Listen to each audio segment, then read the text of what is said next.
Et pour aller plus loin sur ce sujet des commémorations, Isabelle Ider est notre invitée. Vous êtes docteur en anthropologie et maître de conférences à l'université. Vous avez beaucoup travaillé sur le sujet. Cette date du 10 juin donc n'a pas été choisie par hasard, hein, on l'a dit tout à l'heure. C'est le jour où le décret d'abolition a été proclamé ici en Guyane. On commémore donc l'abolition, mais pas seulement. Non, parce que l'abolition, c'est aussi une question identitaire, il y a un contenu identitaire, une culture, il faut lui donner un sens. Et l'histoire est là pour orienter. Et on voit qu'à travers le temps, l'abolition de l'esclavage n'a pas été commémorée de la même façon. Il y a même une époque où on ne commémorait rien du tout, où on se retrouvait avec un déni total. Et il y a une génération en Guyane qui a connu ça jusque dans les années 70. Alors justement, depuis quand est-ce que l'on commémore le 10 juin? Depuis 1982. C'est-à-dire qu'avant, il y a eu 3 phases en fait. On va jusque dans les années 70 avec une ignorance, un désintérêt, où on fête plutôt l'anniversaire de Schellcher. Et puis dans les années 70, on voit des mouvements de revendication identitaire qui émergent. Et c'est là que beaucoup de groupes folkloriques font leur apparition. C'est là aussi que les manuels scolaires sont révisés par quelques enseignants. C'est là que la question de l'identité guyanaise se pose dans d'autres termes. On dit mais qui sommes-nous? Et il faut absolument apporter des réponses à ces questions. Donc dans les années 70, il y a des nouveaux mouvements de revendication qui font leur apparition, jusque dans les années 90, et puis là il y a de nouveau un autre tournant. Donc qui est récent en fait ce mouvement-là. Oui, on voit plutôt depuis quelques années que la fête prend un caractère extrêmement festif. Là, on a la preuve avec ces 3 reportages, où on a même tendance à s'embourgeoiser à ce moment-là. On voit par exemple des ateliers de filage de coton, des ateliers de danse, de percussion, venez apprendre à danser, à jouer du tambour. Donc c'est intéressant, c'est bien, parce que en même temps ça montre l'intérêt que la population porte à cette fête. Elle n'est pas figée, ce qui est rassurant. Et puis une appropriation différente de l'histoire aussi. Une appropriation différente, et puis peut-être aussi un intérêt plus grandissant des jeunes, parce qu'on a besoin, là aussi, qui s'approprient. On se rend compte lorsqu'on va dans les conférences, parce que pendant un moment, il n'existait pratiquement que cette forme de transmission, que les conférences n'attirent pas les plus jeunes. Donc c'est aussi un moyen de les sensibiliser. Alors est-ce que la loi Taubira de 2001 a apporté quelque chose de nouveau aussi dans ces commémorations, en Guyane et peut-être dans l'Hexagone? De nouveau, peut-être une certaine fierté, parce que lorsque la loi, l'État reconnaît cette souffrance qui a été niée pendant très longtemps, oui, au niveau identitaire, on peut dire que ça a apporté, particulièrement en Guyane en plus, parce que c'est une Guyanaise.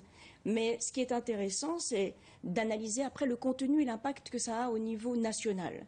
On se rend compte que c'est en 2001 et que le comité pour la mémoire de l'esclavage en 2005 produit un rapport et qui constate qu'il y a encore beaucoup de lacunes et qu'il manque encore pas mal d'éléments dans les manuels scolaires. Alors justement, on va y revenir dans un instant. Juste avant, je vous propose d'écouter justement Christiane Taubira. Elle est donc l'auteure de la loi mémorielle qui a fait de l'esclavage et de la traite un crime contre l'humanité. Cette loi, vous le savez, a été votée en 2001 et elle revient aujourd'hui sur les origines de ce texte. Elle a accordé une interview à notre confrère William Cromwell. On en parle juste après. Des peuples amérindiens, africains, européens se sont rencontrés, se sont mêlés et ont produit d'autres peuples. C'est ça, en fait, la plus belle production, la plus belle création de l'horreur de cette histoire, c'est que ce sont des peuples nouveaux qui ont émergé et qui portent en eux à la fois l'histoire, le patrimoine, la mémoire des Amérindiens, des Africains et des Européens. Bon. Mais ce sont ces personnes-là qui découvraient leur histoire, des gens qui n'avaient pas l'habitude de fréquenter l'université, les colloques, et qui tout d'un coup s'intéressaient, entendaient et criaient leurs blessures. Donc c'est ça que j'entendais, parce que moi je n'ai pas besoin d'une parole solennelle qui dise que ce sont des crimes contre l'humanité. Mais j'ai entendu que des personnes avaient besoin, pour penser cette plaie, qu'une parole solennelle vienne se poser pour dire c'était un crime contre l'humanité.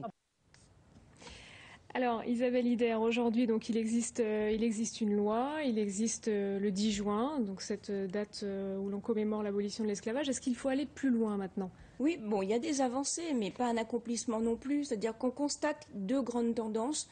Il y a un désintérêt, c'est-à-dire une partie de la population qui se désintéresse particulièrement de cet événement-là, mais en le reniant aussi, en disant mais quel est l'intérêt de fêter ça? C'est passé et ça devrait même pas être un jour férié. Une autre partie qui va au contraire surestimer les actions. Les manuels scolaires sont complets, les musées sont fréquentés par des milliers d'élèves guyanais, donc ça va, tout c'est fait. Donc non, au contraire, c'est qu'il y a des avancées, mais c'est jamais terminé. Parce que la recherche avance aussi, et que c'est une histoire non seulement guyanaise, mais aussi nationale française, mais aussi universelle. Parce que là, il faut absolument transmettre cette idée-là, tout comme la Shoah, ce sont des éléments extrêmement importants à transmettre. Alors justement, vous en parliez tout à l'heure, l'enseignement, hein, on peut imaginer que cette loi amène peut-être plus de l'histoire de l'esclavage dans les manuels scolaires. Est-ce que ce sera pareil en Guyane et dans l'Hexagone ou même dans les autres pays du monde? Ben, ce serait souhaitable. Là, il y a des avancées dans les manuels. Il y a encore pas mal d'erreurs ou bien des oublis ou des raccourcis. On voit qu'on ne parle pas réellement des conditions de vie des esclaves et puis on arrive tout de suite à l'abolition, des petits détails comme ça qui posent problème parce que ça fait réellement partie de l'histoire même de l'esclavage. Et puis ce qui nous manque au niveau de la formation, ce qu'on réclame par exemple à l'université depuis plusieurs années, ce serait une licence d'histoire-géographie. Alors justement, peut-être que l'université de Guyane va permettre d'aller vers cela? Ce serait vraiment l'idéal pour nous. C'est-à-dire que maintenant, on prend notre destin en main. C'est ce qu'on a demandé. On a même dit qu'on a marronné.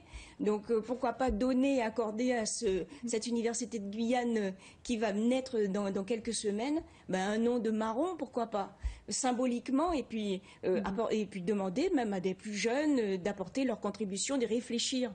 Demander aux écoliers, par exemple, d'y réfléchir avec les universitaires pour créer cette passerelle. Bien, merci beaucoup en tout cas Isabelle Ider de nous avoir apporté votre éclairage et puis nous reviendrons sans doute sur le nom futur de cette université. Merci encore.